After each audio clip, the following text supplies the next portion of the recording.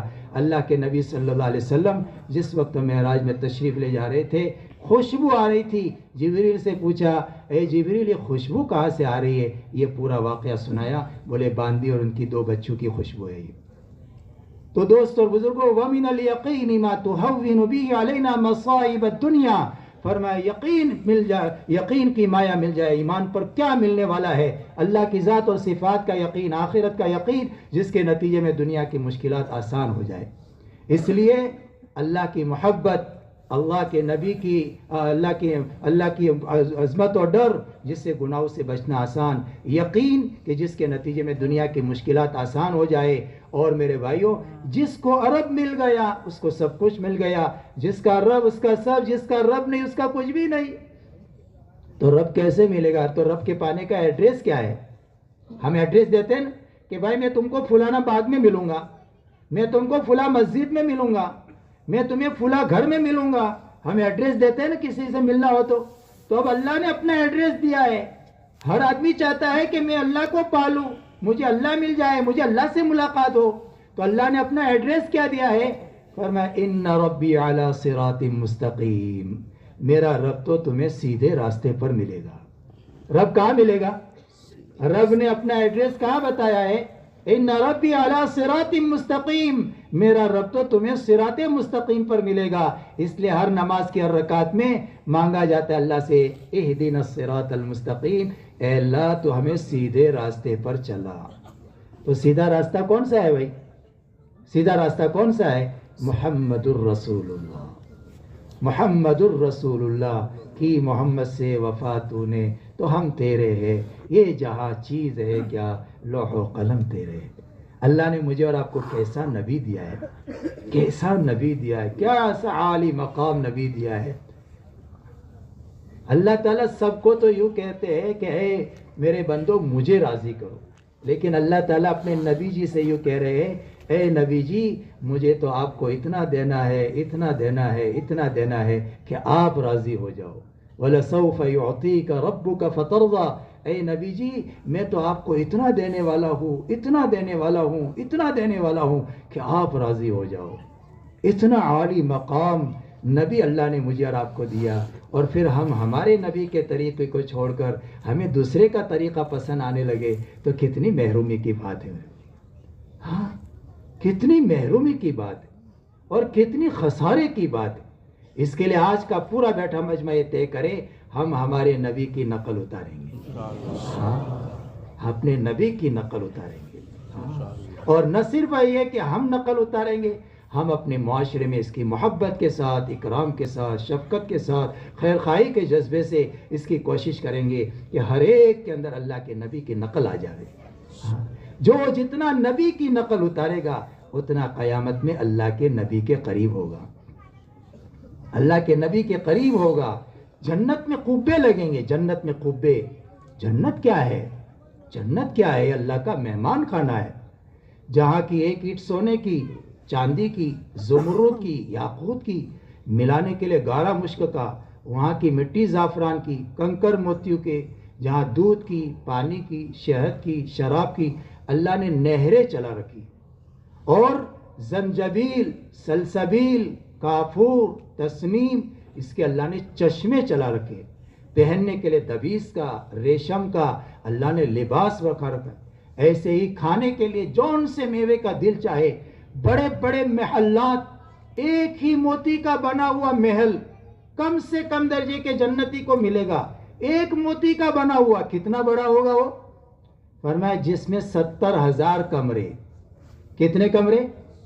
ایک محل میں کتنے کمرے؟ 70,000 کمرے، ہر کمرے میں 70,000 دروازے، ایک کمرے میں کتنے دروازے؟ 70,000 دروازے، اور ہر دروازے سے 70,000 فرشتے اس جنتی کو سلامی دینے کے لیے آئیں گے۔ گھر جا کر کے حساب کر لینا کتنے فرشتے ہوئے۔ اتنا بڑا محل، اتنا بڑا اعزاز اور اکرام، یہ تو ایک جنت کا ایک محل ہے۔ جنت کتنی بڑی ہوگی؟ وہ کم سے کم درجے کے جنتی کو جو جنت ملے گی وہ اتنی بڑی ہے، اس دنیا سے 10 گنا بڑی، جس کے در، اور وہ کون ہے؟ جو سب سے اخیر میں جہنم سے پٹ پٹا کر آئے گا، اس کے لیے یہ جنت ہے۔ تو بتاؤ جو پہلے جنت میں داخل ہوئے، صالحین، صدیقین، شہداء، انبیاء، خاتم النبیین، ان کی جنتیں کتنی بڑی ہوگی، کتنی بڑی جنتیں ہوگی۔ اسی لیے تو اللہ قرآن میں ہم کو دعوت دے رہے ہیں، سارعوا الی مغفرۃ من ربکم وجنۃ عرضها السماوات والارض۔ دوڑ لگانے کی چیز تو اللہ کی مغفرت ہے، دوڑ لگانے کی چیز تو اللہ کی جنت ہے، جس کی وسعت ساتوں آسمان اور زمین۔ اس لیے میرے بھائیو، جنت، اس میں اللہ رب العزت جو اور بہت ساری نعمتیں عطا فرمائیں گے۔ جب تک جنت کا حور کا ذکر نہ کرو تو ہر کوئی سمجھتا ہے کہ جنت ادھوری بیان ہوئی۔ جب تک حور کا تذکرہ نہ ہو تو بولے جنت ادھوری بیان ہوئی۔ اللہ حور بھی عطا فرمائیں گے۔ وحور عین کامثال اللؤلؤ المکنون۔ کیسی حور؟ کیسی حور؟ فرمایا اگر وہ ایک پوروا آسمان سے زمین کی طرف کر دے تو سورج کی روشنی مان پڑ جاوے، مردے سے بات کر لے تو وہ زندہ ہو جاوے، سمندر میں تھوک دے دے، حالانکہ اس کو تھوک آتا نہیں ہے، تھوک ڈال دے تو سمندر کا کھارا پانی میٹھا بن جائے۔ اس کے دل میں جو محبت ہوگی وہ نظر آئے گی، دنیا کی طرح نہیں کہ زبان سے تو آؤ آؤ، اندر سے جاؤ جاؤ۔ اس جنتی کی جو محبت اس کے دل میں ہوگی وہ بھی اس کو وہ نظر آئے گی، اس کے پنڈلی کا گودا نظر آئے گا، گودا نظر آئے گا۔ فرمایا وہ جب چلے گی اس کے ایک چال میں لاکھوں نخرے ہوں گے، لاکھوں نخرے، لاکھوں نخرے، اور خوبصورت ہے نا کہ جی بھرے گا ہی نہیں۔ جنت کی نعمتوں کی خاصیت ہے تلذ الاعین، دنیا کی طرح نہیں، دنیا کی چیزوں کا حسن و جمال ایک حد تک پہنچ کر ختم ہو جاتا ہے، پھر اس کا جی بھر جاتا ہے۔ جنت میں ایسا نہیں ہوگا، اس کا جی بھرے گا ہی نہیں۔ کیوں؟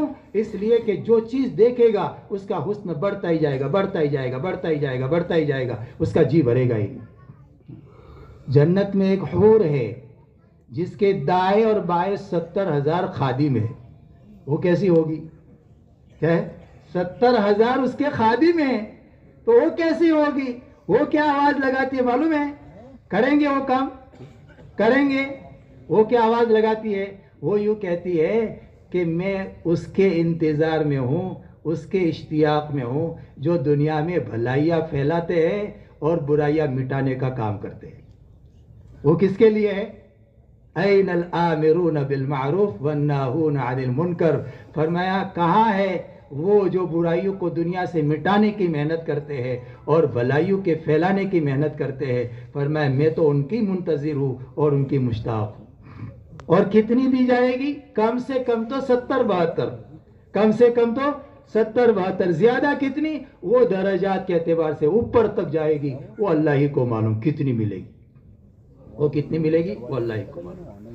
تو بہرحال میرے بھائیو، دوستو، بزرگوں، جنت میں اللہ دیدار تو قبے لگیں گے۔ میں اس پر کہہ رہا تھا ہمارے نبی کی جو نقل اتارے گا وہ نبی کے قریب ہوگا، تو نبی کا جب وہاں جنت میں قبے لگیں گے کہ جن قبوں پر دنیا میں جتنے نبی تشریف لائے وہ نبی تشریف فرما ہوں گے، اور ان کے قریب وہ ہوں گے جو دنیا میں جس کی نبی کی نقل اتاری ہوگی فرمایا وہ ان قبے کے قریب ہوں گے. تو کیا ہم یہ نہیں چاہتے کہ جنت میں اپنے نبی کے قریب ہو بھائی؟ کون کون چاہتا ہے؟ سب چاہتے ہیں. تو اس کے لیے کیا راستہ ہے؟ اس کے لیے کیا راستہ ہے؟ اپنے نبی کی نقل اتارنا، اپنے نبی کی نقل اتارنا زندگی گزارنے کے تمام شعبوں میں. جہاں کہیں بھی ہو پتہ چل جائے کہ حضرت محمد صلی اللہ علیہ وسلم کا امتی ہے، حضرت محمد صلی اللہ علیہ وسلم کا امتی ہے. ہم اپنے گھر میں یہ، اور کسی کے تانے سے نہ ڈرے. ان تسخروا منا فإنا نسخر منکم کما تسخرون.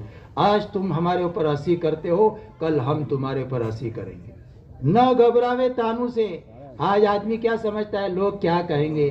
ارے لوگوں کے کہنے کی وجہ سے ہم سیدھا راستہ چھوڑ دیں، یہ کتنی محرومی کی بات ہے. ان تسخروا منا فإنا نسخر منکم کما تسخرون. آج تم ہمارا ٹھٹا ہنسی مذاق اڑاتے ہو، کل ہم تمہارا ہنسی مذاق اڑائیں گے.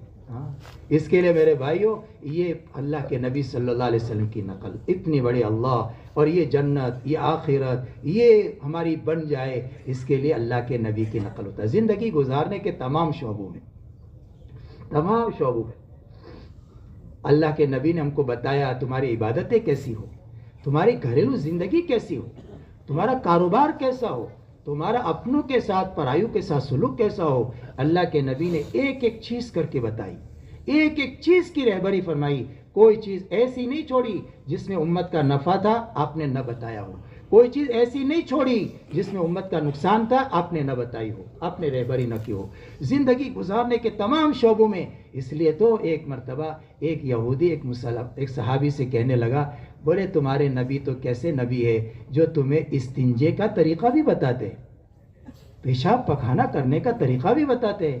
بولے ہاں ہمارے نبی تو وہ ہے کہ جس نبی نے ہم کو اس موقع پر بھی ہمیں تمہارا محتاج نہیں چھوڑا.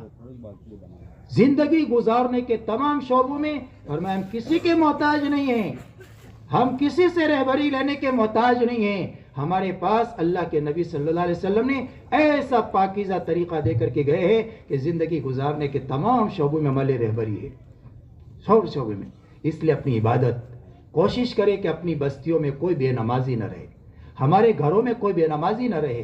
7 سال کے بچے اور بچی سے لے کر بڑی عمر تک میں سب نماز کا اہتمام کریں. دیکھو شریعت نے ہم کو کیسی پاکیزہ تعلیم دی ہے کہ بچہ جب دنیا میں آئے تو دنیا کی آواز اس کے کان میں پڑنے سے پہلے اس کے سیدھے کان میں اذان کہو، الٹے کان کے اندر اقامت کہو. دنیا کی آواز پڑھنے سے پہلے.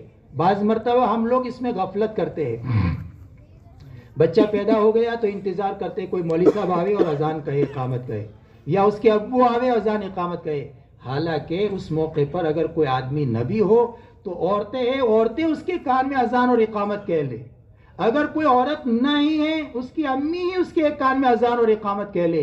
دنیا کی آواز اس کے کان میں پڑنے سے پہلے یہ اس بچے کو یہ سبق پڑھایا جا رہا ہے، اے میرے پیارے تو نے جس دھرتی پر اپنا پیر رکھا ہے اس دھرتی پر اللہ کی بڑائی کے ساتھ تجھے جینا ہے.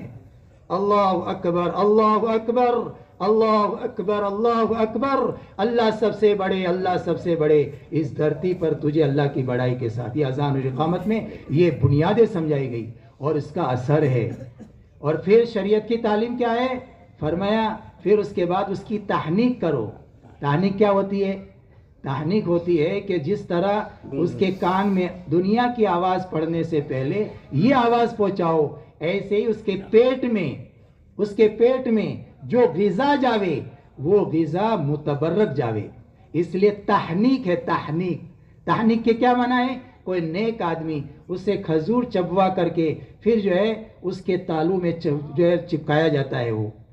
وہ نیک آدمی جو ہے اپنے منہ میں چبا کر پھر اس کے لیے برکت کی دعا کر کے اس کے تالو میں ایسے چپکایا جاتا ہے اور وہ چاٹتا رہتا ہے تو اس کے پیٹ میں یہ متبرک غذا جائے. ایک طرف اس کی روح کو یہ سبق پہنچایا گیا، دوسری طرف اس کے پیٹ میں یہ پہنچا. یہ شریعت کی تعلیم ہے. اور یہ فرمایا اس کا اچھا نام رکھا جائے. ناموں کے اثرات ہے، اچھا نام رکھا جائے. پھر جب بولنے لگے اس کو ایمان سکھایا جائے، اس کو اللہ کا تعارف کروایا جائے. بیٹا تجھے آنکھیں کس نے دی، تجھے کان کس نے دی، اللہ کا تعارف کروایا جائے.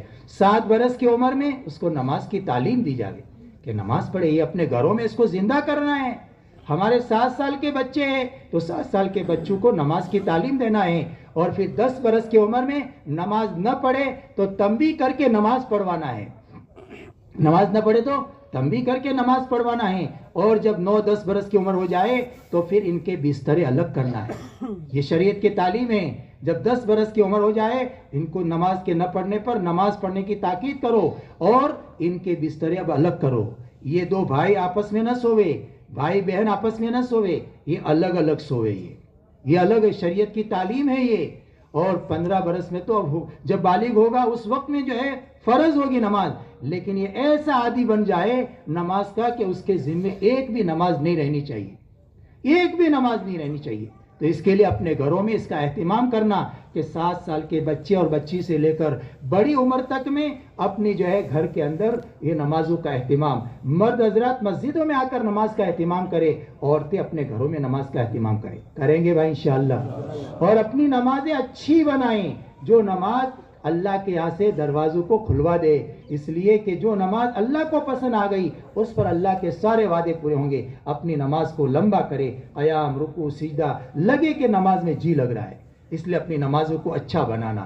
اسی کے ساتھ ہماری گھریلو زندگی اللہ کے نبی نے بتائی کہ ہمارے گھریلو زندگی کیسی ہونی چاہیے، ہمارے ماں باپ کے ساتھ کیا سلوک ہو۔ فرمایا ماں کے پیروں تلے جنت ہے، باپ تو جنت کا دروازہ ہے، ماں باپ نے خدمت کر کے جنت نہ کمائی ایسا آدمی تو محروم ہے۔ جو یہ چاہے میری دنیا سنور جائے، میری آخرت سنور جائے، اپنے ماں باپ کے ساتھ اچھا سلوک کرے، اپنے ماں باپ کو راحت پہنچائے، اپنے ماں باپ کو جو ہے آرام پہنچائے، ماں باپ کی خدمت کرے، اس لیے کہ قرآن میں اللہ نے جہاں اپنا حق بیان کیا وہاں اپنے ماں باپ کا حق بیان کیا، اپنے ماں باپ کے ساتھ اچھا سلوک کرے، برکتی ملے گی۔ ماں باپ کی دعائیں بڑی کام دیتی ہے، کہتے ہیں نا اس کو اس کی ماں کی دعا لگ گئی ہے، اس کی ماں کی دعا لگ گئی ہے، ماں کی دعائیں ہوتی ہے۔ اس کے لیے میرے بزرگوں اپنے ماں باپ کے ساتھ اچھا سلوک، اپنے بھائی بہنوں کے ساتھ اچھا سلوک۔ فرمایا جو یہ چاہے اس کی عمر میں برکت ہو، اس کی روزی میں برکت ہو، فَلْيَصِلْ رَحِمَهُ، وہ رشتے ناطے کو جوڑے، وہ رشتے ناطے کو جوڑے، رشتے داروں کے ساتھ اچھا سلوک کرے، اللہ عمر میں برکت دیں گے، روزی میں برکت دیں گے۔ کون چاہتا نہیں ہے کہ میری روزی میں برکت نہ ہو، عمر میں برکت نہ ہو؟ ہر آدمی چاہتا ہے 2 چیزیں، کہ مجھے روزی اچھی ملے، میری عمر میں برکت ہو۔ تبھی تو 70 سال کے بڑے میاں جو لکڑی کے سہارے چلتے ہیں وہ بھی معجون مرکب کھا رہے ہیں۔ کیوں کھا رہے بھائی؟ اس زندگی اور مل جائے۔ تو یہی 2 تو چیزیں ہوتی ہیں ہماری۔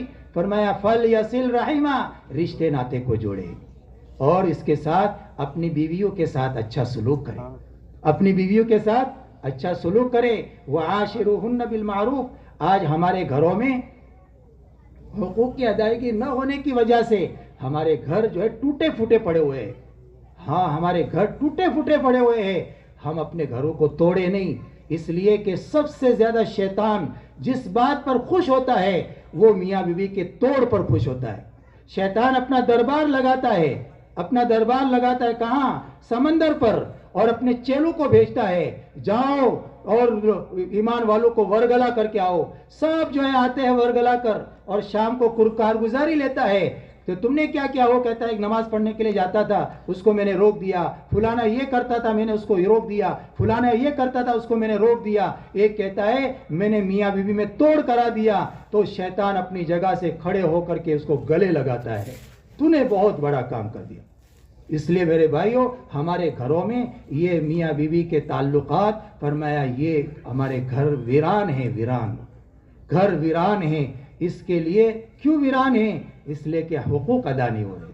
اللہ نے قرآن میں کہا وَعَاشِرُوهُنَّ بِالْمَعْرُوفِ، اپنی گھر والیوں کے ساتھ، اپنی بیویوں کے ساتھ اچھا سلوک کرو۔ دیکھو عورت جب آتی ہے نا، عورت بیوی بن کر جب آتی ہے وہ اپنی میاں سے 3 باتوں کا مطالبہ کرتی ہے۔ اگر وہ چیز اس کو مل گئی، وہ چیز اس کو مل گئی تو پھر گھر جنت کا گہوارہ بن جاتا ہے، اور اگر وہ 3 چیزیں اس کو نہیں ملی تو پھر وہ جہنم بن جاتی ہے۔ پہلی چیز وہ مطالبہ کرتی ہے اپنے میاں سے۔ اپنے میاں سے کیا مطالبہ کرتی ہے؟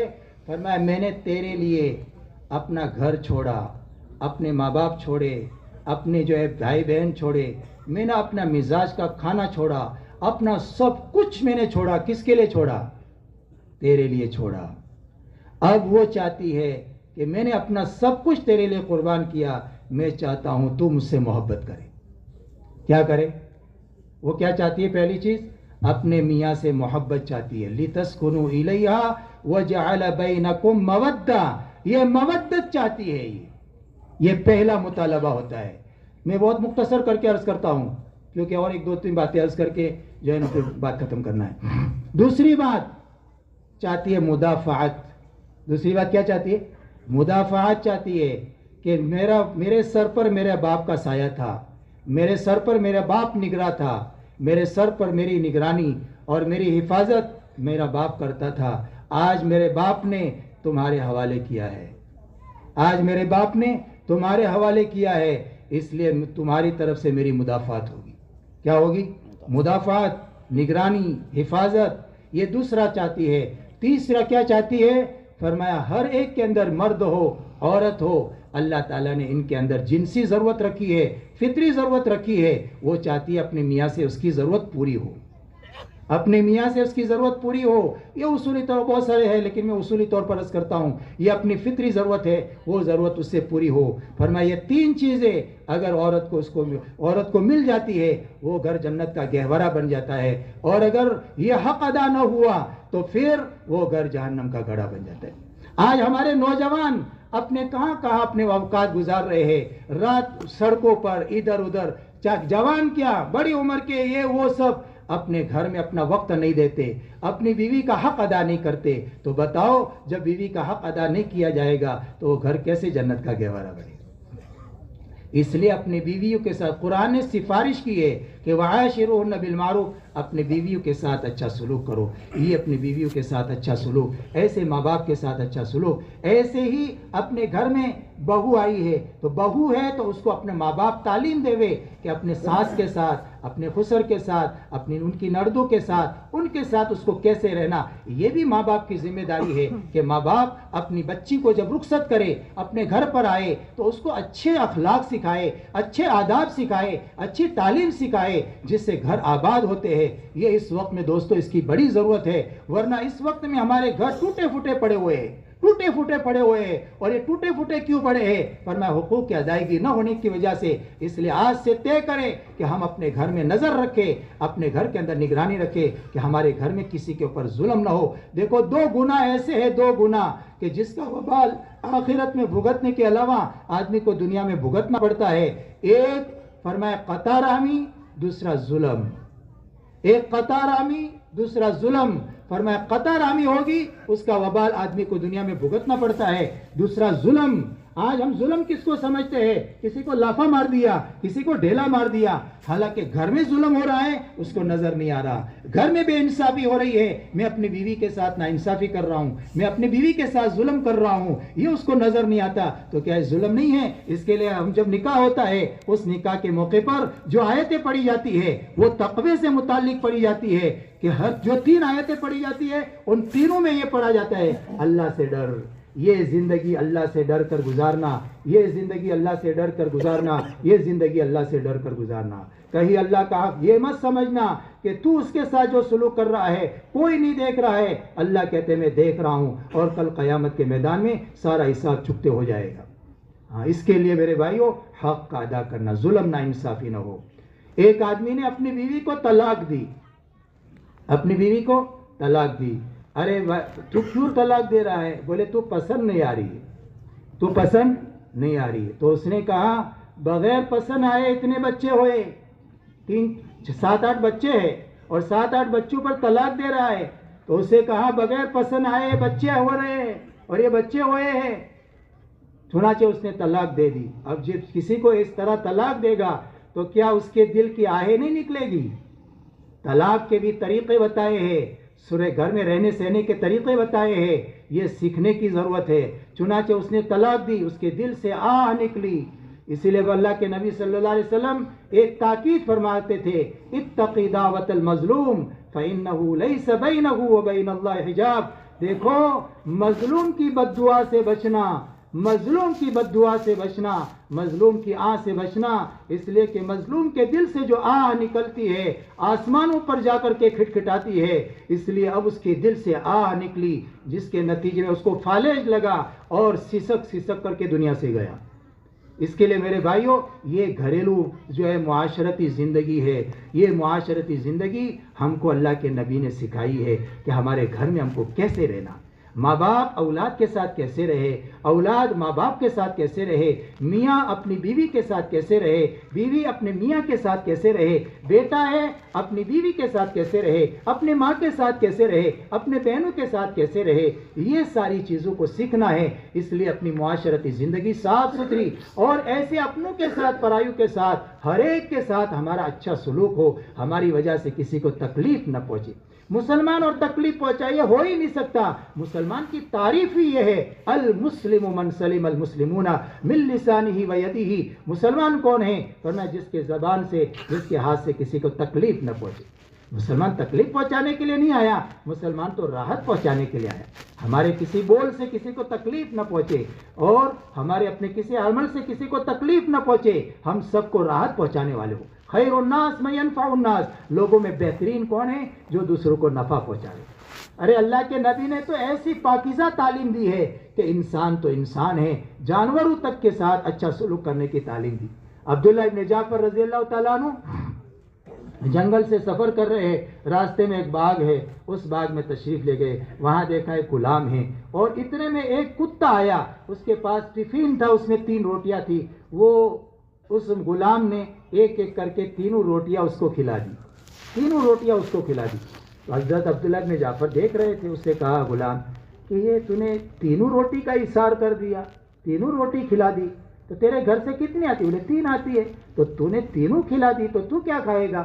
بولے حضرت یہ کتا یہاں رہتا نہیں ہے، یہ کتا کہیں دور سے آیا ہے، تو میرے دل نے گوارا نہیں کیا کہ کتا یہاں سے بھوکا چلا جائے، اس لیے میں نے تینوں روٹیاں اس کو کھلا دی۔ بولے تو کیا کھائے گا؟ بولے کل کھایا تھا، زندگی سلامت رہی تو آئندہ کل کھا لیں گے، اگر آج نہیں کھایا تو کون سی بڑی بات ہے، آج نہیں کھا لیا تو کون سی بڑی بات ہے۔ یہ میرے دوست اور بزرگوں، خیر الناس من ينفع الناس، لوگوں میں بہترین وہ ہے جو اللہ کے بندوں کو نفع پہنچائے۔ الخلق عیال اللہ فاحب الخلق من احسن الى عیالی، بہترین لوگ وہ ہے، اللہ کا محبوب کون ہے؟ جو اللہ کے بندوں کے ساتھ اچھا سلوک کرے، اللہ کے بندوں کے ساتھ اچھا سلوک کرے۔ اللہ نے قرآن میں واقعات بیان کیے، اللہ کو اپنے بندوں کا بھلا چاہنا یہ سب سے زیادہ اچھا لگتا ہے۔ جو بندے اللہ کا بھلا چاہے، اللہ کے بندوں کا بھلا چاہے تو اللہ کو وہ بندے بڑے پیارے لگتے ہیں۔ اور بندے تو بندے ہیں، مخلوق بھی، اگر کوئی جانور بھی اگر کسی کا بھلا چاہتا ہے اللہ نے اس کو بھی قرآن میں جگہ دی۔ چونٹی نے حضرت سلیمان علیہ السلام کے زمانے میں اپنی قوم کا بھلا چاہا، سلیمان علیہ السلام کا لشکر آ رہا ہے، یہ چونٹی نے دیکھا کہ سلیمان علیہ السلام کا لشکر آ رہا ہے، یہ بے خبری میں ہماری قوم کو کہیں کچل نہ ڈالے، یہ آواز لگا، یا ایھا النمل ادخلوا مساکنکم لا یحطمنکم سلیمان وجنودہ وہم لا یشعرون، اے چونٹیوں جلدی سے بلوں میں چلی جاؤ، سلیمان علیہ السلام ان کا لشکر آ رہا ہے، کہیں بے خبری میں تمہیں رون نہ ڈالے۔ تو یہ ادا اللہ کو اتنی پسند آئی کہ اللہ تعالیٰ نے اس کو قرآن میں جگہ دے دی اور ایک پوری سورت اتاری، سورہ نمل۔ قرآن میں ہدہد کا ذکر ہے، ہدہد ایک پرندہ، جس پرندے نے سبا ملکہ سبا اس کی خبر لا کر کے وہ ذریعہ بنا اس قوم کی ہدایت کا، اللہ نے اس کو قرآن میں جگہ دی۔ ایسے ہی اللہ نے قرآن میں اور بہت سارے واقعات بیان کیے ہیں۔ اس لیے اللہ کے بندوں کا بھلا چاہنا، یہ دعوت و تبلیغ کا کام کیا ہے بھائی؟ یہ دعوت و تبلیغ کا کام اس کا ہے کہ میں اپنی ذات کا بھلا چاہتے ہوئے، اپنی ذات کا بھلا کرتے ہوئے، اپنی ذات کو دینداری والا بناتے ہوئے میں اپنی بیوی بچوں کا بھلا چاہنے والا بنوں، میں اپنے رشتہ داروں کا بھلا چاہنے والا بنوں، میں اپنے محلے کے لوگوں کا بھلا چاہنے والا بنوں۔ دنیا میں کتنے انسان ہیں، کتنے ایمان والے ہیں جو بغیر کلمہ نماز کے جی رہے ہیں، میں ان کا بھلا چاہنے والا بنوں، یہ کلمہ سیکھ لے، یہ نماز سیکھ لے، یہ دین سیکھ لے، ان کا بھلا چاہنے والا بنوں۔ دنیا میں کتنے انسان ہیں جو بغیر ایمان کے جی رہے ہیں، یہ اگر دنیا سے ایمان کے بغیر گئے ان کا آخرت میں کیا بنے گا؟ کیا درد تھا، کیا غم تھا اللہ کے نبی صلی اللہ علیہ وسلم کے سینے میں کہ اتنے بے چین رہتے تھے، اتنے بے قرار رہتے تھے، اتنا غم اور اتنا صدمہ رہتا تھا کہ قرآن میں اللہ کو تسلی دینی پڑ رہی ہے، لعلک باخع نفسک الا یکونوا مؤمنین۔ اے نبی جی اگر یہ لوگ ایمان نہ لائے تو کیا اپنی پھول جیسی جان کو ہلاک کر دیں گے؟ فلا تذهب نفسك عليهم حسرات، اتنا افسوس نہ کرو، اتنا غم نہ کرو۔ یہ اللہ تسلی دے رہے کس کو؟ اللہ تعالیٰ اپنے نبی جی سے۔ کیوں؟ اس لیے کہ اللہ کے نبی نے جنت دیکھی، جنت کی نعمتیں دیکھی، جہنم دیکھ کر کے آئے، جہنم کا عذاب دیکھ کر کے آئے۔ آپ کے سینے میں ایک درد تھا کہ دنیا میں بسنے والے انسان اللہ کے عذاب سے بچ جائے۔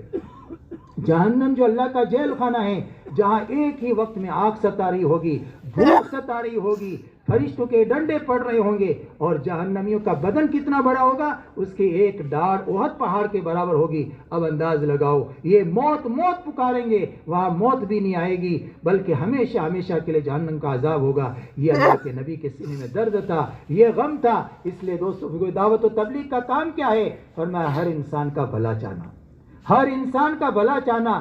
آج تو چونکہ دوستو بزرگوں ہم نے اس کام کو جیسا کرنا چاہیے ویسا نہیں کیا، جس کے نتیجے میں ہمارے سینے میں نبی والا درد، نبی والی بے قراری اور نبی والا غم یہ ہمارے سینے میں اتنا وہ نہیں ہے جو چاہیے۔ آج ہمارے محلوں میں دیکھ لے، اپنی بستیوں میں دیکھ لے، کتنے لوگ کلمہ کے بغیر اور جو ایمان والے ہیں نماز کے بغیر زندگی گزار رہے ہیں۔ کیا ہم فضائل نماز میں نہیں پڑھتے کہ جو نماز چھوڑ کر کے زندگی گزار رہا ہے یہ اپنے اوپر آگ بھڑکا رہے؟ اگر اسی جگہ پر ایک کتا آگ میں جل رہا ہو، ہم میں سے کوئی گوارا نہیں کرے گا کہ اس کو یوں ہی چھوڑ دے۔ ہر کوئی اپنے بس بھر کی محنت کرے گا، کوئی اس کے اوپر پانی ڈالے گا، کوئی اس کے اوپر مٹی ڈالے گا، کوئی لکڑی سے ہٹائے گا۔ ایک کتے کو آگ میں جلنا کوئی گوارا نہیں کرتا۔ دوستو آج ہمارے گھر آگ بنے ہوئے ہیں، ہمارے محلے آگ بنے ہوئے ہیں۔ کس بات کے نتیجے میں؟ اللہ کے حکم توڑ کر، نبی کے طریقوں کو چھوڑ کر۔ یہ دعوت و تبلیغ کا کام کیا ہے؟ فرمایا ہر ایک کا بھلا چاہنا ہے، کہ ہر ایک کے اندر اللہ کا دین آ جائے، اللہ کے نبی صلی اللہ علیہ وسلم کے طریقے آ جائے۔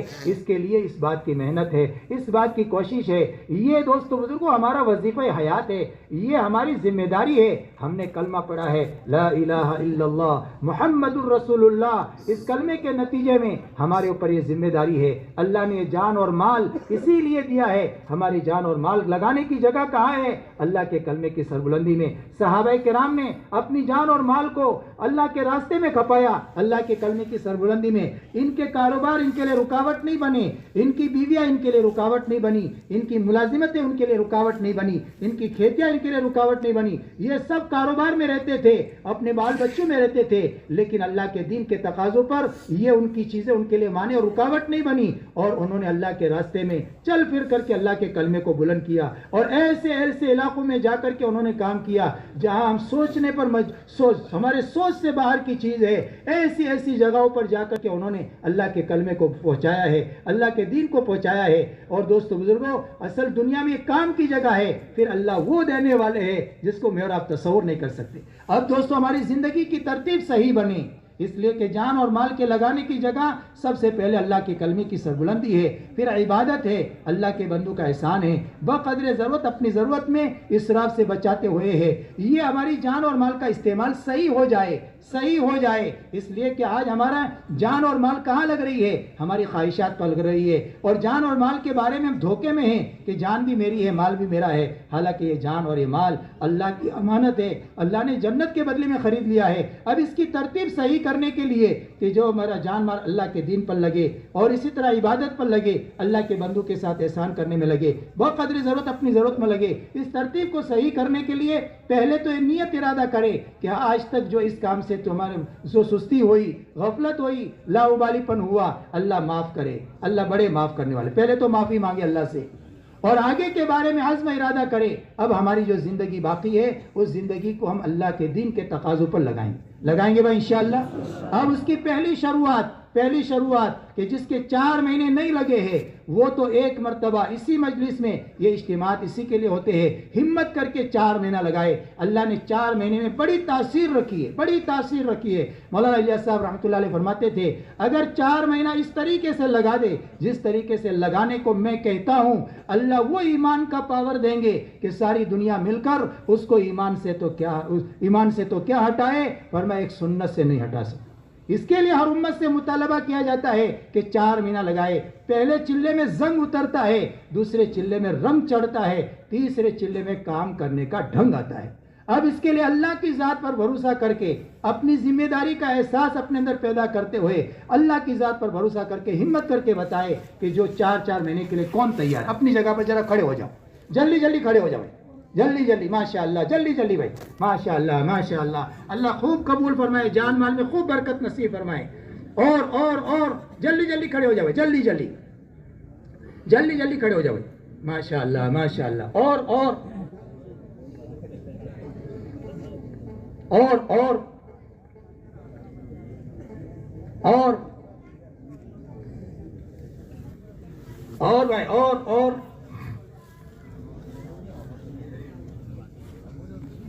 اور بھائی اور اس کام کے لیے تو دنیا میں اللہ نے ہم کو بھیجا ہی ہے، یہی ہمارا وظیفہ حیات ہے. جی اور بھائی اور فرمائے اور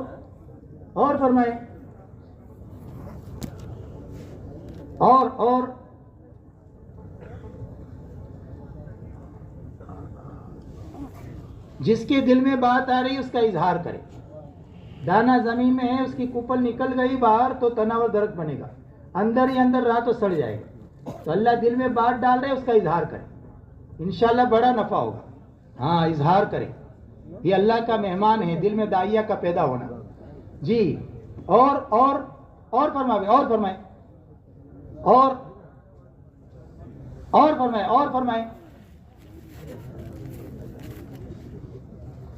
اور کون ہمت ارادہ کر رہا ہے؟ ہمت مردہ تو مدد خدا. جی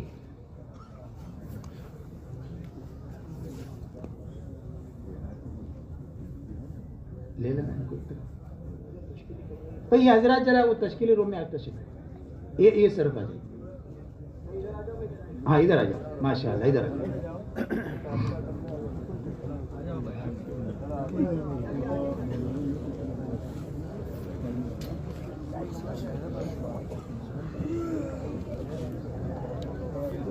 اچھا بھائی دیکھو، آج کا پورا دن ہے، کل کا پورا دن ہے.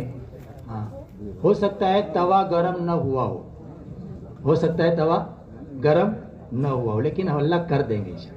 ہر ایمان والے کے دل کو اللہ تعالیٰ نے ایسا ہی بنایا، ہر ایک کے دل میں داعیہ ہے، تو ہو جائے گا انشاءاللہ. اپنے دل کے دروازوں کو کھلا رکھیں انشاءاللہ. ٹھیک ہے بھائی انشاءاللہ. اور اللہ سے مانگتے رہے. اب جو ہمارا انفرادی وقت ہے اس انفرادی وقت کو بھی ضائع نہ کریں. ہمارے انفرادی دیکھو، ہماری 9:45 بجے تعلیم ہوگی. ہاں ایک بھائی حضرات ذرا رک جائے تھوڑی دیر کے لیے، اعلانات سن لیں پھر اس کے بعد